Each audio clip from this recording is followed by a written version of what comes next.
Welcome to Nirmala accountancy classes. मेरा नाम हितेश सिंह है। आज के टॉपिक में भी हम लोग financial statements of A company देखेंगे। पिछले वीडियोस में हम लोगों ने statement of profit and loss accounts का क्या फॉर्मेट होता है, कैसे उसको बनाया जाता है, उसके कौन कौन से आइटम होते हैं, उसके बारे में डिस्कस किए और एक डिटेल्ड क्वेश्चन भी हम लोगों ने किया। आज की क्लास में हम लोग बैलेंस शीट के बारे में बात करेंगे। तो मेन हेडिंग हमारा क्या है? Financial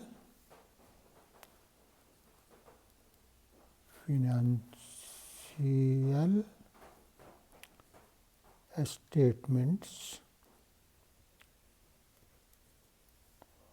of A company.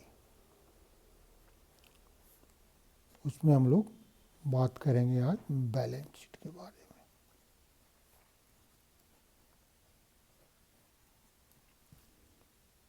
ठीक है। और बैलेंस शीट हम लोग कैसे बनाते हैं? बैलेंस शीट हम लोग कंपनीज एक्ट 2013 के शेड्यूल 3 के पार्ट 1 के अनुसार बनाते हैं। तो यहाँ लिख देंगे बेस्ड ऑन SCH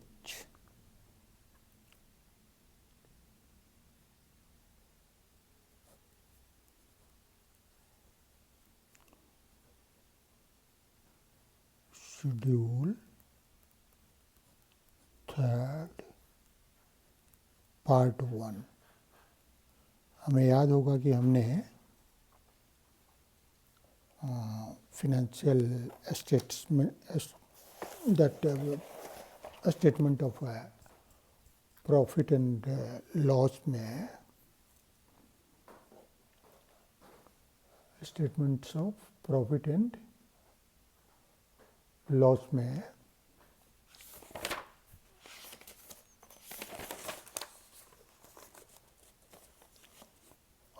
पार्ट 2 लिखा था।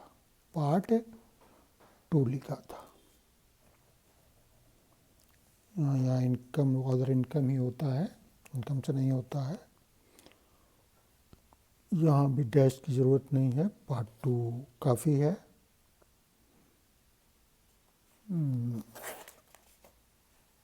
पार्ट 2 लिखा था, यहाँ पार्ट 1 लिखेंगे। Of the companies act of companies act 2020। अब हम लोग सबसे ऊपर क्या लिखते हैं? Balance sheet. और बैलेंस शीट में क्या लिखते हैं? As eight.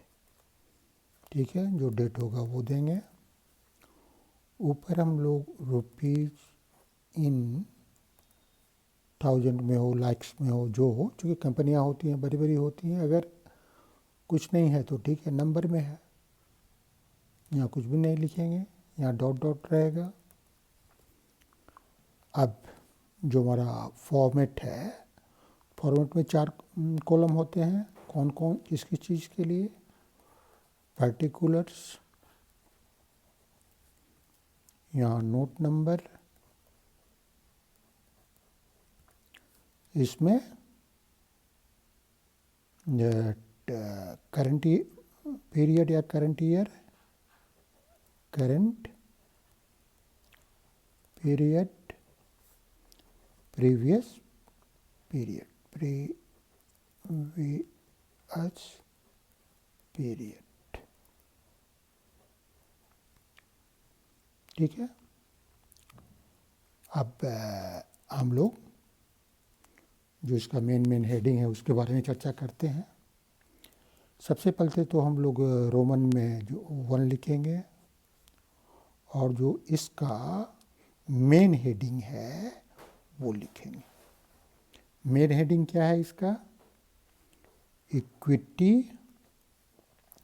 इसके मेन हेडिंग 2 हैं, एक इक्विटी एंड लायबिलिटीज और दूसरा एसेट्स।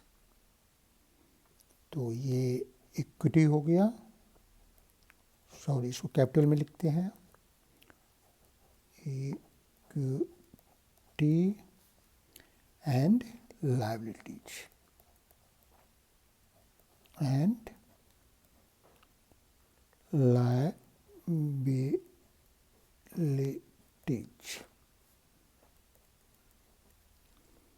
क्लियर है?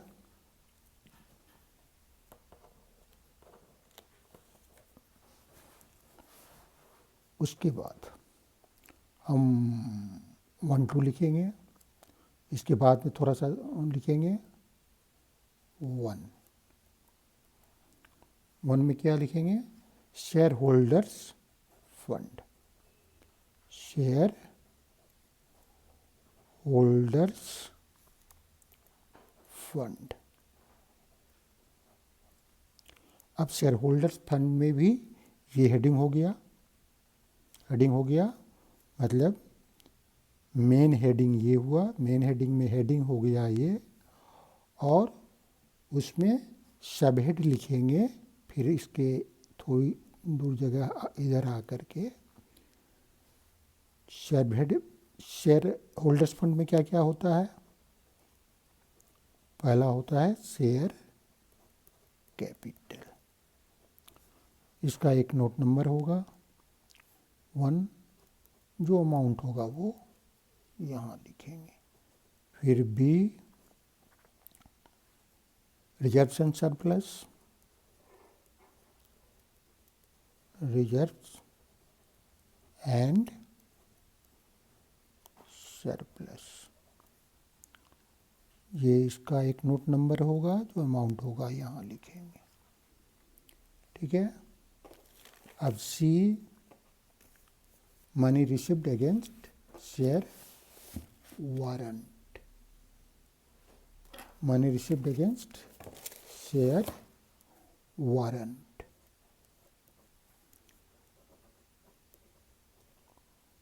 Money received against share warrants.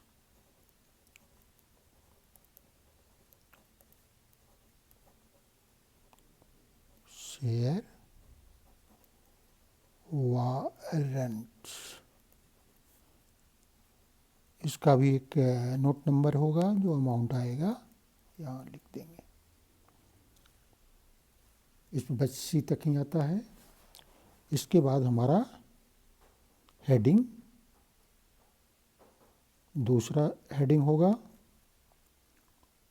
That is share applications money pending allotment. अब इसमें क्या क्या आता है ये चर्चा हम लोग आगे करेंगे, बाद में करेंगे। डिटेल्स जानना सबका ज़रूरी है। जैसे शेयर कैपिटल में कुछ चीज़ें अलग आती हैं, रिजर्व्स एंड सरप्लस में कुछ चीज़ें अलग आती हैं, money received against share warrants क्या है ये जानना ज़रूरी है। तो इसकी चर्चा हम लोग आगे करेंगे। नेक्स्ट अभी तत्काल हम लोग फॉर्मेट मुख्य रूप से क्या होता है उस पर कॉन्सेंट्रेट कर रहे हैं। तो share application money pending allotment, share applications money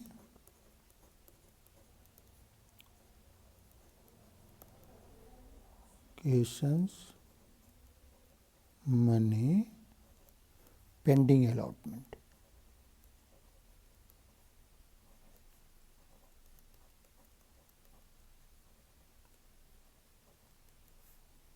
इसका अमाउंट आएगा, यहाँ लिख देंगे। इसमें एक ही आइटम है। फिर थर्ड में आते हैं नॉन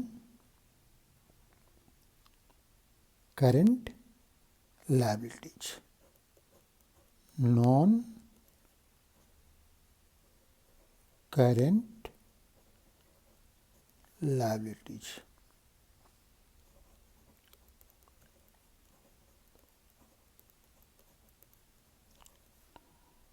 अब इसके अंतर्गत भी ABCD है, तो इसमें ए में आएगा हमारा लॉन्ग टर्म बोरोइंग्स।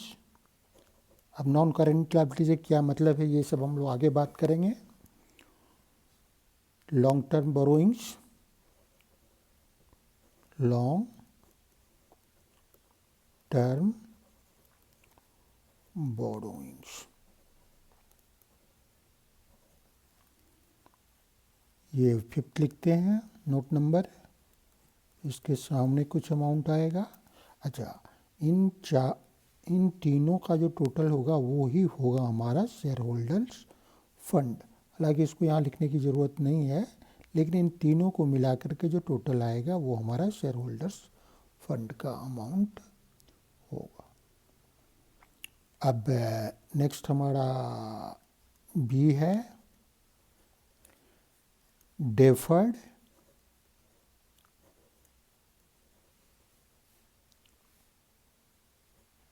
टैक्स या कोई और पेमेंट्स हो।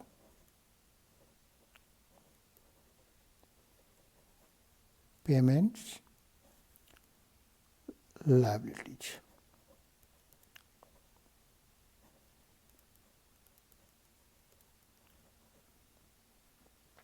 मतलब जिसको आगे बढ़ा दिया, ऐसा लायबिलिटी जिसको आगे बढ़ा दिया गया है। वो टैक्स से संबंधित भी हो सकता है, किसी दूसरे पेमेंट से भी संबंधित हो सकता है। तो ये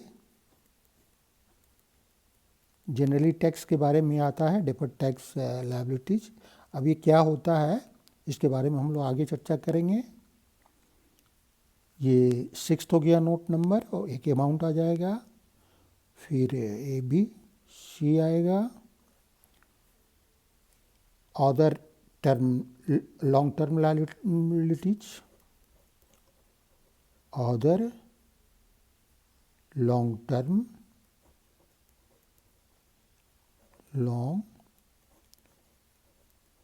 टर्म लायबिलिटीज। इन दोनों में जो नहीं आएगा वो यहाँ आएगा।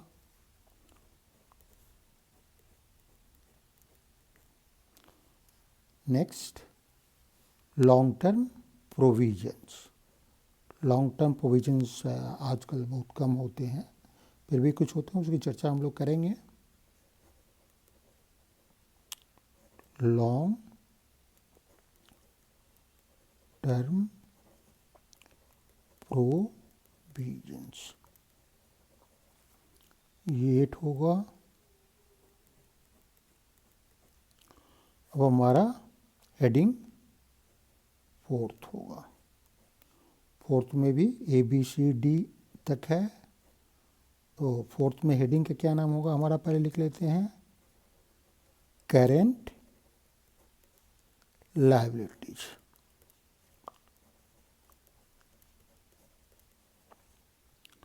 अब इसमें क्या क्या आएगा, ए में आएगा शॉर्ट टर्म बोरोइंग्स,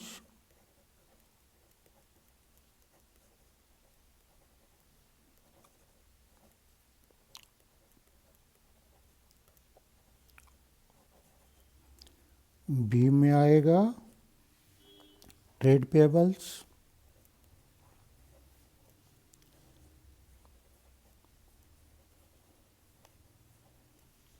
सी में आएगा, अच्छा ये अमाउंट जो शॉर्ट टर्म बोरोइंग्स का, इसका तो टोटल कुछ होगा नहीं, इसका जो आएगा अमाउंट डिटेल्स होगा, नोट्स टू अकाउंट्स जिसको कहते हैं, ये 9 आएगा। उसकी चर्चा हम इसी सीरियल में करेंगे। ये 10 होगा। अब सी आइटम होगा अदर करेंट लायबिलिटीज। ये आपको याद करना पड़ेगा एज इट इज, याद करने की भी ज़रूरत नहीं है, आप थोड़ा सा अगर माइंड यूज करेंगे तो आप देखिए नॉन करेंट लायबिलिटीज में क्या है, ये चारों जो शब्द है वो लगभग लॉन्ग टर्म यहाँ भी है, यहाँ शॉर्ट टर्म हो गया है, यहाँ डेफर्ड टैक्स है, यहाँ ट्रेड पेबल्स है, यहाँ अदर लॉन्ग टर्म है, यहाँ अदर शॉर्ट टर्म हो जाएगा। तो आप थोड़ा सा ये करेंगे तो ये याद हो जाएगा। एक दो बार देख के लिखना पड़ेगा, फिर आपको याद हो जाएगा। Other short term liabilities,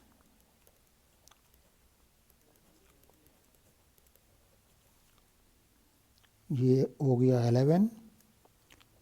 D आएगा फिर short term provisions.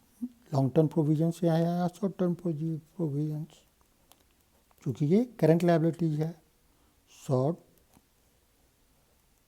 Term provisions. अच्छा, ये अमाउंट आएगा तो इसको यहाँ लिख देंगे, जो भी अमाउंट आएगा इसको लिखेंगे, और तब इसके बाद क्या करेंगे, शॉर्ट टर्म प्रोविज़न के बाद इसका टोटल कर देंगे। ये हमारा इक्विटी एंड लायबिलिटीज का टोटल हुआ। मतलब जो सोल ट्रेडिंग के फाइनल अकाउंट बनाते समय बैलेंस शीट में हम लोगों ने लायबिलिटी, कैपिटल एंड लायबिलिटी या लायबिलिटीज साइड में देखा था, इक्विटी शब्द वहाँ नहीं होता था, लेकिन यहाँ इक्विटी एंड लायबिलिटीज लिखना ज़रूरी है। तो वहाँ जो लायबिलिटीज साइड में देखा था जो टोटल होता था, वही टोटल यहाँ ये हो गया। ये फोर्थ आपका ये आइटम होगा, इसको हम 12 लिख देंगे, और फिर एक टोटल आइटम आएगा, ये यहाँ आ जाएगा। इसके बाद हम लोग डबल लाइन दे देते हैं। इसमें भी उसी तरह जो प्रीवियस ईयर का है वो फिगर आता है, इसको हम लोग फिल कर देते हैं।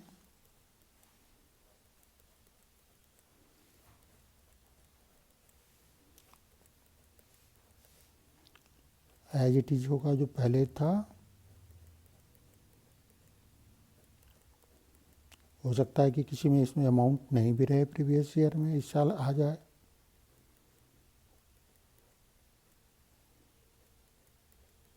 किसी किसी आइटम में होगा ऐसा, सारे आइटम में ऐसा नहीं होता है।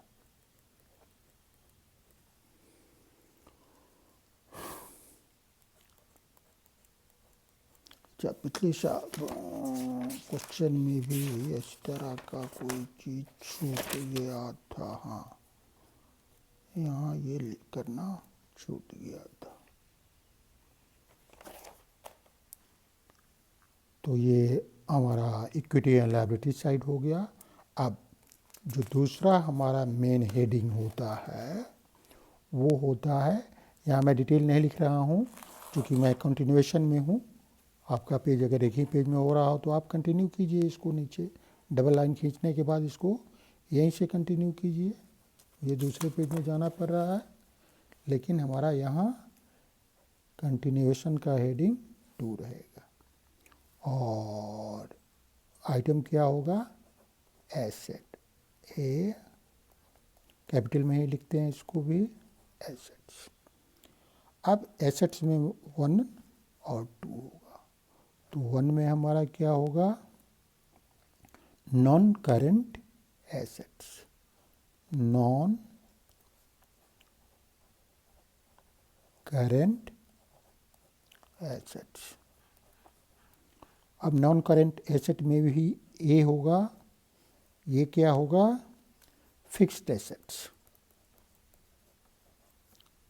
फिक्स्ड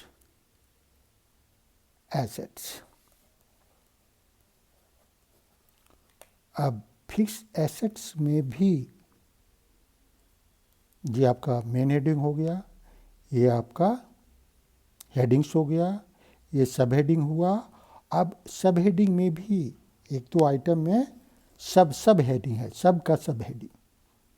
तो ये इसको हम रोमन में ही लिखेंगे, लेकिन छोटे वाले में। और ये होगा, पहला होगा tangible assets.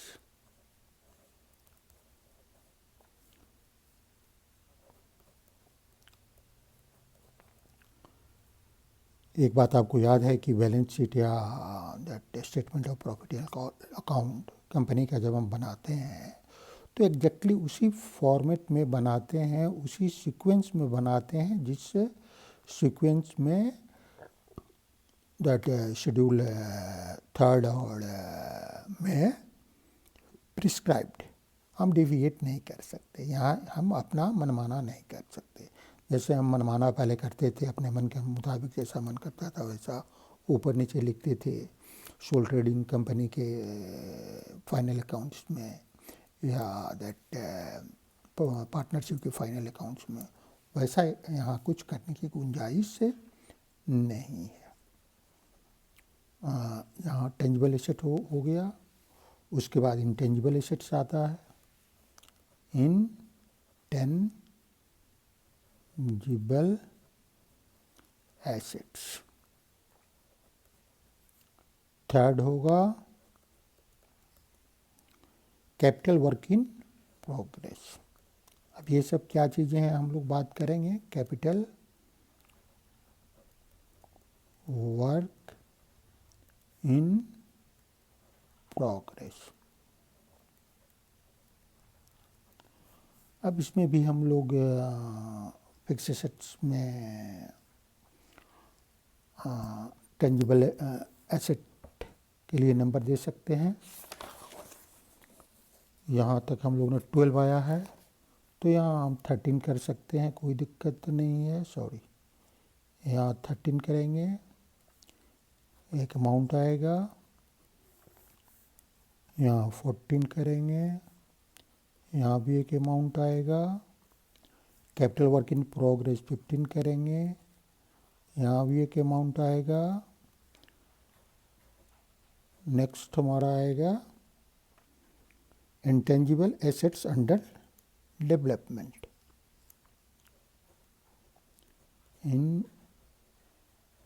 Intangible assets under development.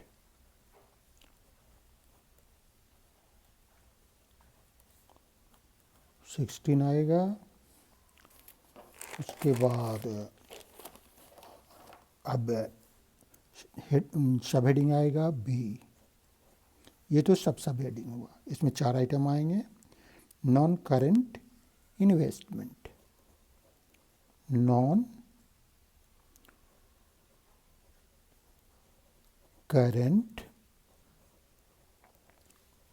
Investments. अब इसमें भी कोई सब हेडिंग नहीं है, तो इसका भी एक नोट्स आएगा या अमाउंट आ जाएगा।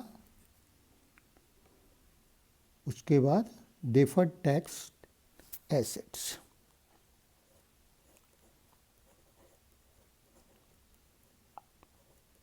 डेफर्ड टैक्स एसेट्स, ये क्या है इसके बारे में बात करेंगे।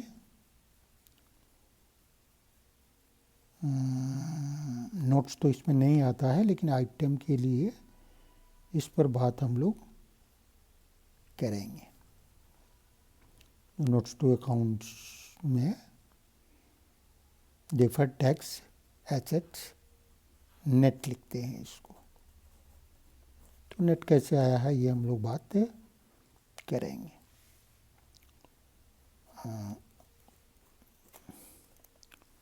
फिर D, long term loans and advantage. Long term loans and advances,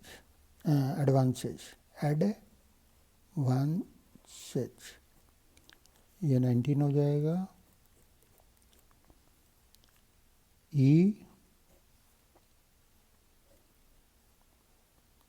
other non current asset, जो इनमें से किसी में नहीं आएगा वो इसमें आएगा। अदर नॉन करंट एसेट्स, ये 20। अब हम लोग, एक तो हो गया पहला नॉन करंट एसेट्स और दूसरा हुआ करंट एसेट्स। दूसरा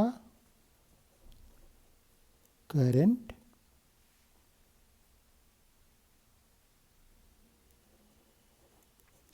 एसेट्स। अब करंट एसेट्स से हेडिंग में कौन कौन से आइटम्स आएंगे या एसेट्स आएंगे? करंट इन्वेस्टमेंट,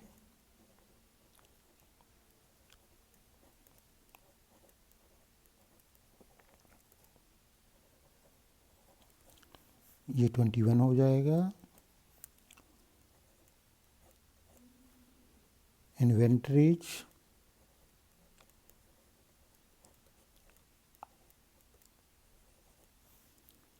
ये 22 हो जाएगा। ट्रेड रिसीवेबल्स,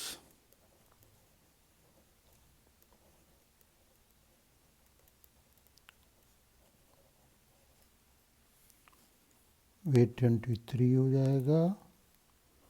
ये सब में कोई ना कोई अमाउंट आएंगे ही, नहीं भी आ सकता है, किसी आइटम में नहीं होगा तो नहीं आएगा, लेकिन फॉर्मेट यही है। Cash and cash equivalents,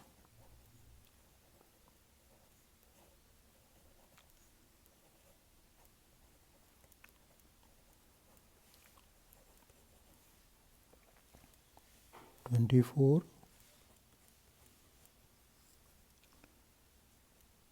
E, short term loans and advances,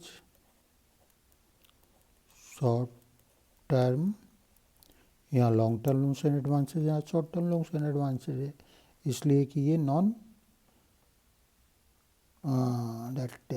current assets है, ये करंट एसेट्स है। Short term loans and advances. F, other current assets, other current assets, ये 25 हो जाएगा, ये 26 हो जाएगा। अब इन सब का हम टोटल कर लेंगे और 99 दे देंगे नीचे, ये हमारा एसेट्स का टोटल हो जाएगा। इसमें भी वही आइटम होंगे प्रीवियस ईयर में या प्रीवियस पीरियड में।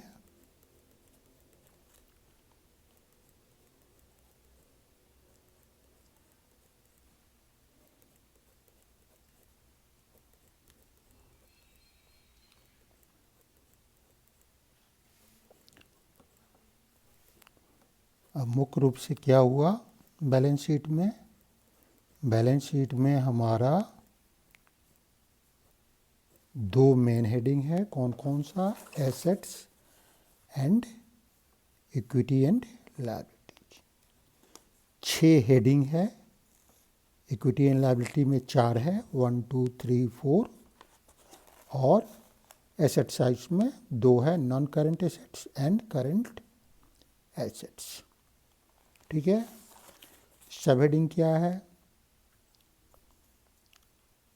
शेयर होल्डर्स फंड में 3 है, नॉन करंट लायबिलिटीज में 4 है, करंट लायबिलिटीज में 4 है। अब फिक्स एसेट्स में जो सब हेड है उसका भी सब हेड है, सब हेड है वो भी 4 है, और नॉन करंट एसेट्स में 4 सब हेड है। Fix assets, non current investment, यहाँ डैश नहीं देते हैं। Non current investments, deferred tax assets net, long term loans and advances, other non current assets। Current assets में भी इसी तरह हेडिंग्स करंट एसेट्स है, सब हेडिंग एफ तक है इसमें, ठीक है। तो इसमें 6। तो इस तरह हमारे मेन हेडिंग 2 है और सब heading total 6, 4 liabilities equity and liabilities में और एसेट्स में 2। तो ये फॉर्मेट हमको एज इट इज बिल्कुल याद रहना चाहिए। मैं समझता हूँ कि फॉर्मेट आपको अच्छी तरह समझ में आया होगा।